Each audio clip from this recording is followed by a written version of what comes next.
Menmenet nebet, henen de jerues, semeru nusetefsa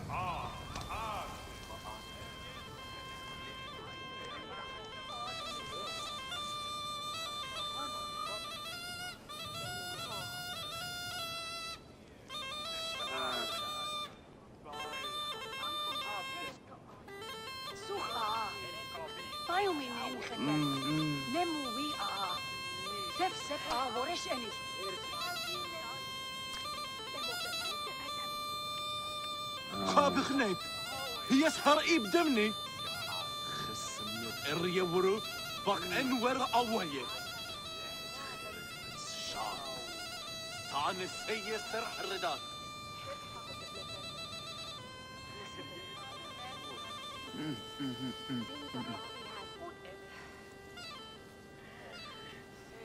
كآبي مت أم أوبت هي نبدأ بأني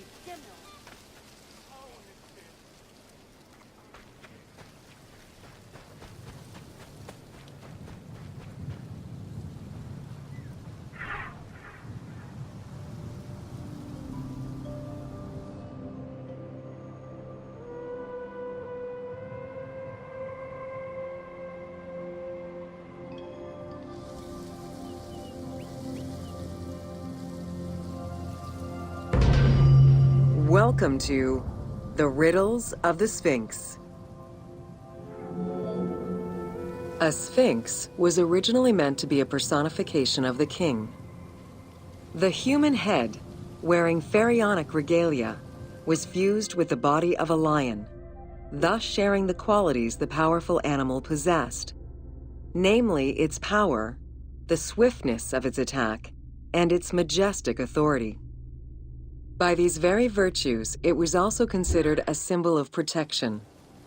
Unsurprisingly, statues of sphinxes could be found along the dromas, protectors of the path taken by the gods to reach the temples.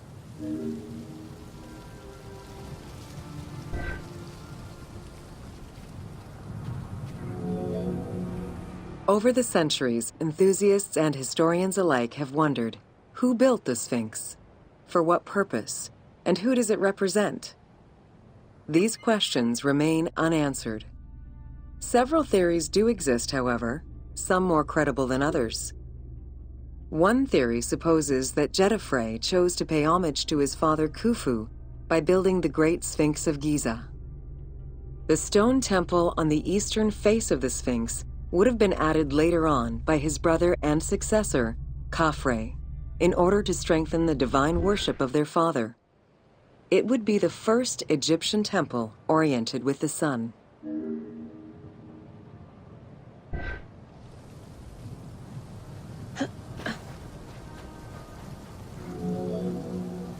Another theory suggests that the Sphinx was built by Khafre and was meant to represent him.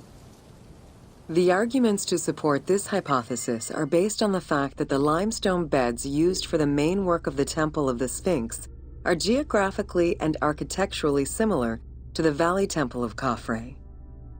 Some believe that Khufu himself built the Sphinx, which was later finished under his successors, Jedefre and Khafre. These arguments are based on the stylistics of the engraving, the typology of the nemes, and the absence of a beard at the time of construction.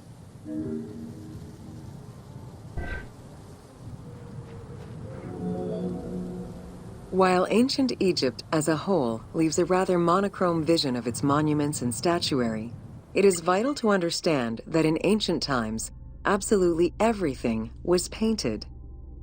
The sun, eating away at the pigments of the colors, the sand, the climate, and the implacable impact of time, unfortunately destroyed the glorious colors of the Sphinx of Giza. Documents from an Arab Egyptologist of the 12th century, Abd al-Latif al-Baghdadi, indicate that traces of red were still visible in his time. Today, however, the only color that remains are traces of red close to the ears of the Sphinx, as well as hints of blue and yellow on the nemes, traditional colors for that type of headdress. The pigments for the color red were man-made, obtained by mixing different products such as clay, quartz sand, and very finely crushed hematite.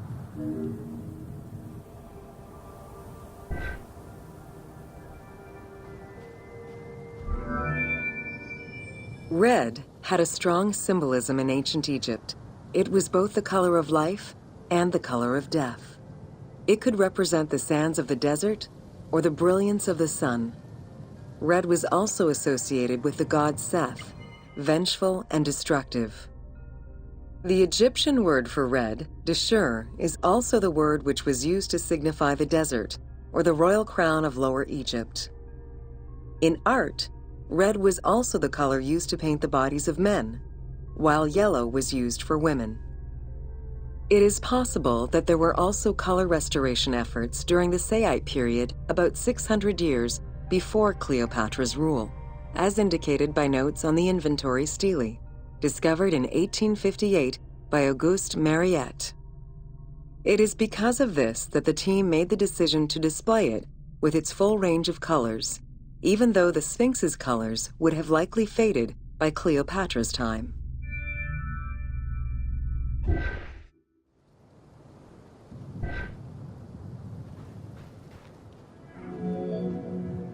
Dating from the 4th dynasty, approximately 2600 to 2500 BCE, the Great Sphinx of Giza is the oldest and largest sphinx that we know of. Carved from a natural limestone outcrop, the Sphinx measures 19.8 meters in height, 73.2 meters in length, and 14 meters in width.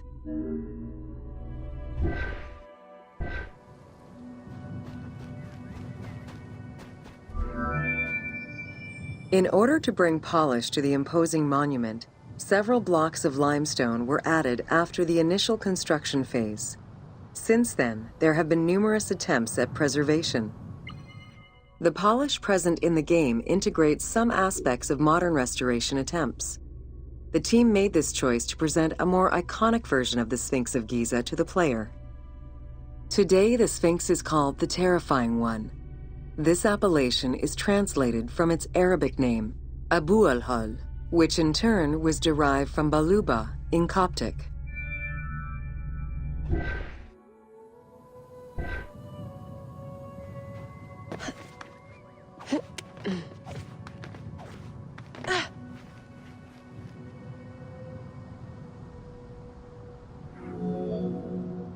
The Sphinx as a whole was carved in situ from a natural stone promontory.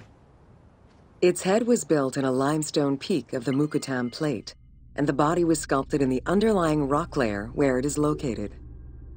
The degradation of the Sphinx is due in particular to wind erosion and the different quality of limestone used in its construction. The level of sodium contained in the groundwater which abuts the stone is also a contributing factor.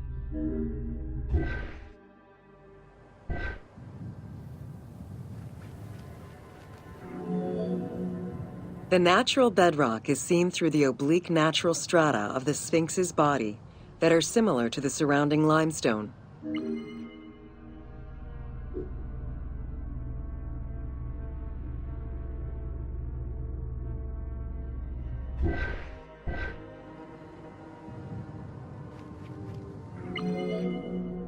Since antiquity, people have always believed there was a hidden tomb deep within the Sphinx. It is thought that attempts to plunder the Sphinx began as far back as the First Intermediate period. Since then, numerous attempts to pierce the Sphinx's secrets have been carried out, leaving indelible scars upon the monument.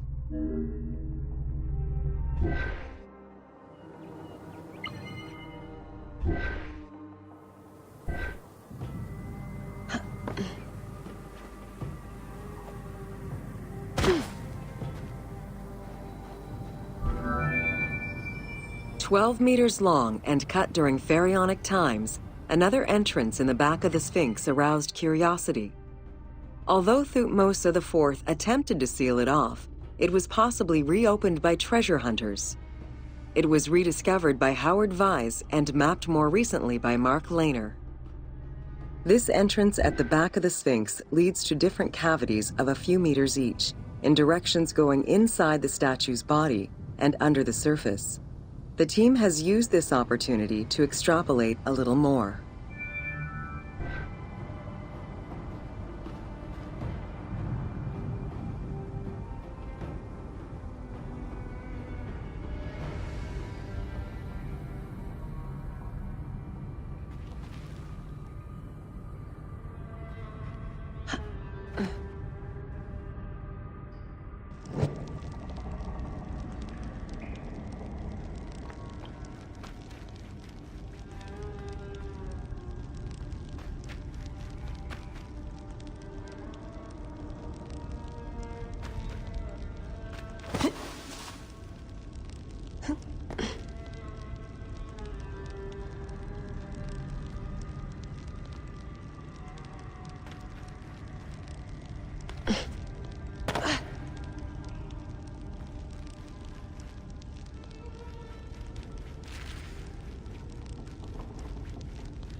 While there have been no major discoveries pertaining to the Sphinx of Giza in recent years, theories and hypotheses continue to emerge. Without validation provided by archaeological sources, however, they remain unsubstantiated.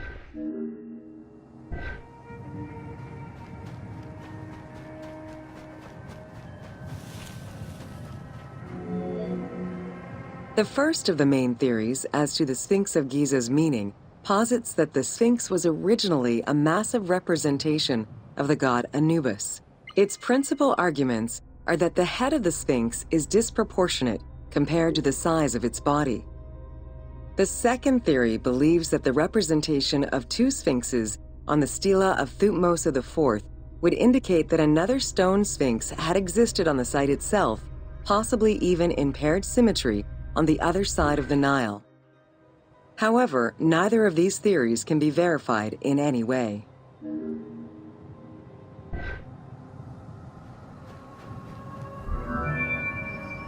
Several scientific projects using new technologies have been put in place in the past decades.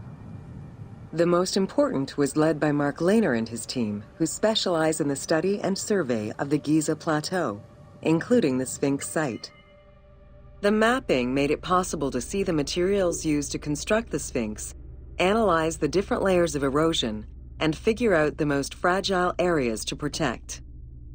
After a few attempts at giving the Sphinx artistic proportions, the team instead decided to use photogrammetry mapping to faithfully reproduce the proportions of the Sphinx.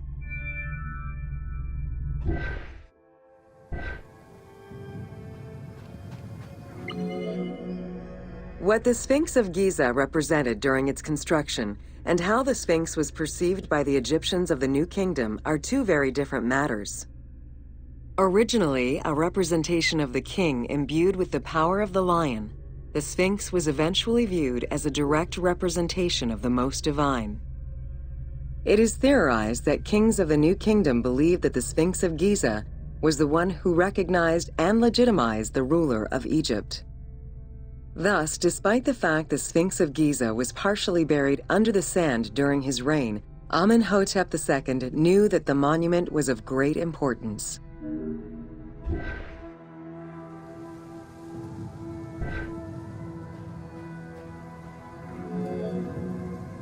Amenhotep II built a second temple dedicated for the Sphinx as Horemakhet to pay homage to Khufu and Khafre, his predecessors.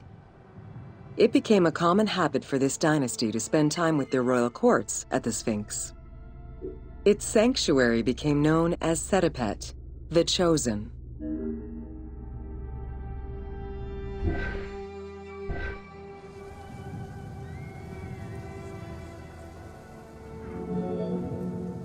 Egyptologist Mark Lehner believed that Amenhotep II built a statue of himself anchored between the paws of the Sphinx, likely to legitimize his reign, alongside a stela found by Salim Hassan.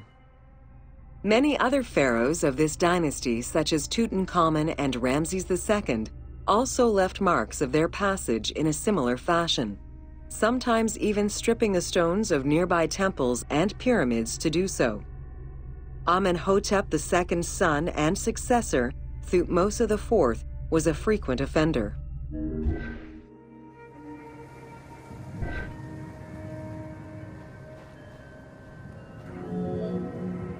While sleeping between the Sphinx's paws, the future Thutmose IV saw in a dream the god Horamakhet proclaiming his coming accession on the throne of the two lands. This was, of course, on the condition that he remove all of the sand covering the Sphinx, which stood guard as the personification of the god, and should thus never be engulfed by the sands of the desert.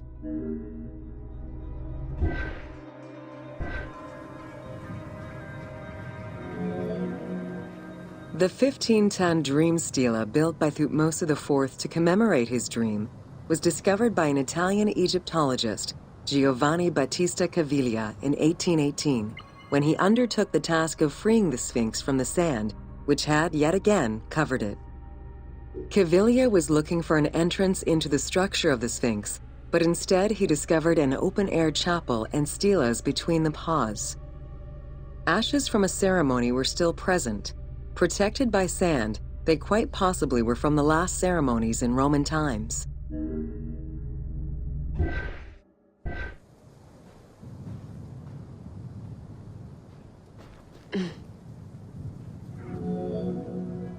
That same year, Caviglia discovered fragments of the Sphinx's beard that had probably been added during the New Kingdom. If many of these pieces are held by museums in Cairo, a fragment is displayed at the British Museum, along with a piece of the uraeus that was on the Sphinx's headdress. It is believed this fragment of beard was possibly kept in place thanks to the statue of Amenhotep II, which was supposed to be located under the head of the Sphinx.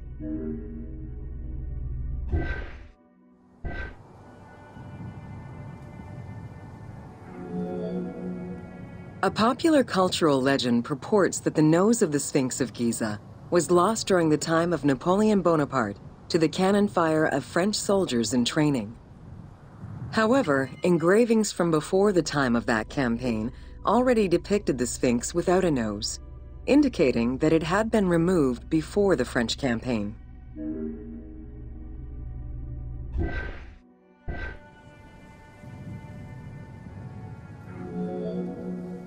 The most plausible hypothesis is based on the research of the German historian Ulrich Harman. During the 1980s, Harman compiled medieval sources written by Arab authors. In doing so, he discovered that the Sphinx was once perceived as a favorable omen, a deity supporting sediment-nurturing floods and crops. Around 1378, a Sufi by the name of Muhammad Sa'im al-Dar could not stand this vision of the monument, and in an iconoclastic act, broke the nose of the Sphinx. According to the texts, he was then hanged and burned between the legs of the Sphinx for his crime.